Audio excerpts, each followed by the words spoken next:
La République démocratique du Congo est le deuxième pays d'Afrique par la taille, avec 2,3 millions de kilomètres carrés, et avec 80 millions d'habitants, c'est le quatrième par la population. En ce qui concerne ses immenses ressources minérales, estimées à environ 24 billions de dollars américains, le Congo est considéré comme l'un des pays les plus riches, sinon le plus riche du monde.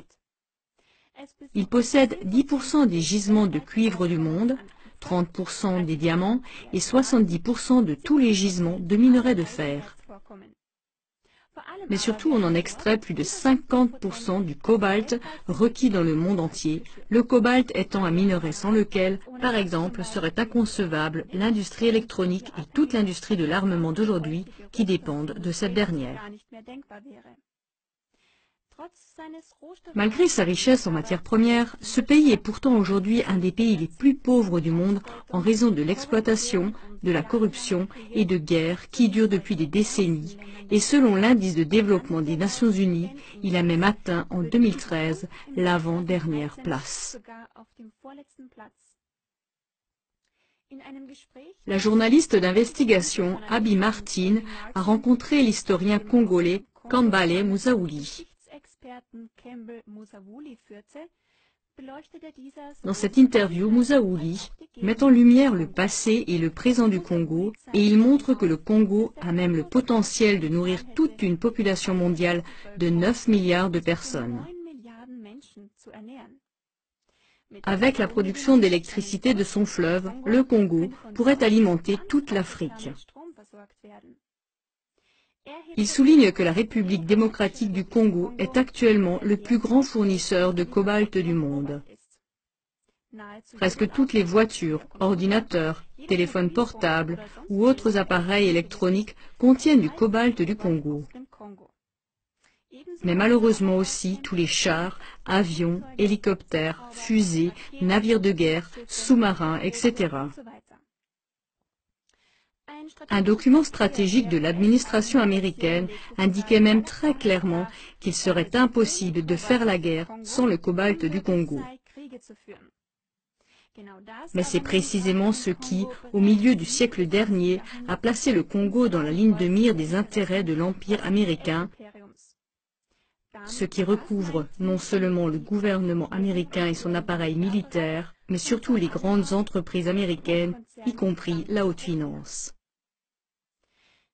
Auparavant, pendant plus de 70 ans, le Congo a presque été épuisé sous la domination coloniale belge.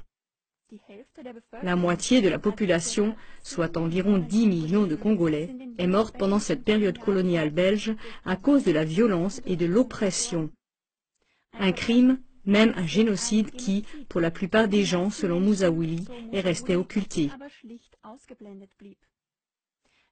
Si le Congo a d'abord été exploité principalement à cause de son caoutchouc, il a ensuite été exploité pour son uranium de haute qualité. Sans cet uranium congolais, il n'y aurait pas eu de bombardement atomique sur Hiroshima et Nagasaki. Et aujourd'hui, c'est à cause de ces gisements de cobalt, comme cela a déjà été mentionné. Dans la seconde moitié du siècle dernier, le peuple congolais, après une lutte longue et tenace pour son indépendance, a réussi à se libérer du joug colonialiste de la Belgique et à obtenir son indépendance. La force motrice la plus puissante de ce mouvement indépendantiste a été Patrice Lumumba, le premier Premier ministre démocratiquement élu. L'un de ses principaux objectifs était que les ressources du Congo soient utilisées principalement au profit des Congolais. De lui naquit aussi le plan d'une Afrique complètement libérée et unie, les États-Unis d'Afrique. Le bonheur semblait enfin sourire au Congo. Mais cela ne devait pas se produire. Lumumba a été renversé en 1960 lors d'un putsch initié par les services secrets américains et assassiné peu de temps après action terroriste organisée par des services secrets. En outre, le pays cible est en proie à des troubles sanglants dans le but de renverser son gouvernement et de le remplacer par un gouvernement sous contrôle américain. Avant cela, ce gouvernement légitime est si massivement diabolisé par les médias grand public, non moins contrôlés par les États-Unis, que l'intervention militaire semble justifiée. Jusqu'à présent, la couverture médiatique de ces violations massives des droits de l'homme par les médias n'a pas réussi à susciter une plus grande indignation du public et les États-Unis peuvent poursuivre leur programme sans entrave. Par conséquent, diffusez cette émission encore plus largement afin que la violence et l'oppression qui ont lieu au Congo et dans d'autres pays ne restent pas occultées aux yeux de la majorité des gens. Voyez maintenant l'interview de 20 minutes que la journaliste d'investigation Abby Martin a réalisée avec l'expert du Congo, Kambale Musaouli.